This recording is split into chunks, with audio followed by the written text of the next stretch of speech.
সবুজ ঘাসের ২২ গজের লাল সবুজের জার্সিতে শেষবার যখন তাকে দেখা গিয়েছিল ক্যালেন্ডারের পাতা তখন ২০২৪।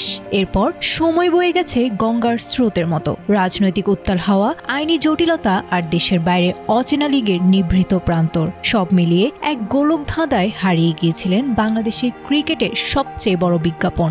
ভক্তদের হৃদয়ে জমেছিল সংশয়ের পাহাড়। তবে সেই ঘন কুয়াশা ফুঁড়ে অবশেষে আশার আলোর রেখা দেখা গেছে। বিসিবির বারান্দায় এখন একটাই গুঞ্জন, কবে ফিরছেন তিনি? সেই অপেক্ষার অবসান ঘটাতে নির্বাচক প্যানেল এবার দিয়েছেন বড় এক বার্তা।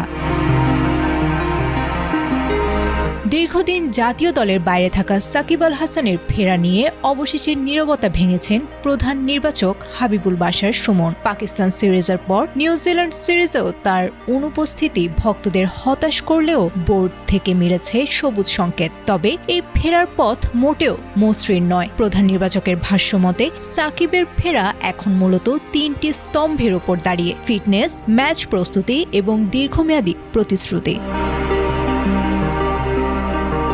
সম্প্রতি সাকিবের সঙ্গে ব্যক্তিগত আলাপচারিতার কথা জানিয়ে হাবিবুল বাশার বলেছেন, আন্তর্জাতিক ক্রিকেটের চাহিদা অনেক বেশি। সাকিব যেখানে আছেন সেখানে নিয়মিত ম্যাচ খেলার বা অনুশীলনের পর্যাপ্ত সুযোগ নেই। তাই তার শারীরিক ফিটনেস এবং মানসিক প্রস্তুতির বিষয়টিতে তারা সবচেয়ে বেশি জোর দিয়েছেন। বিসিবি স্পষ্ট করে দিয়েছে, তারা সাকিবকে কোনো খণ্ডকালীন সমাধান হিসেবে নয়, বরং ২০২৭ সালের বিশ্বকাপ পরিকল্পনার অংশ হিসেবেই দেখতে চায়।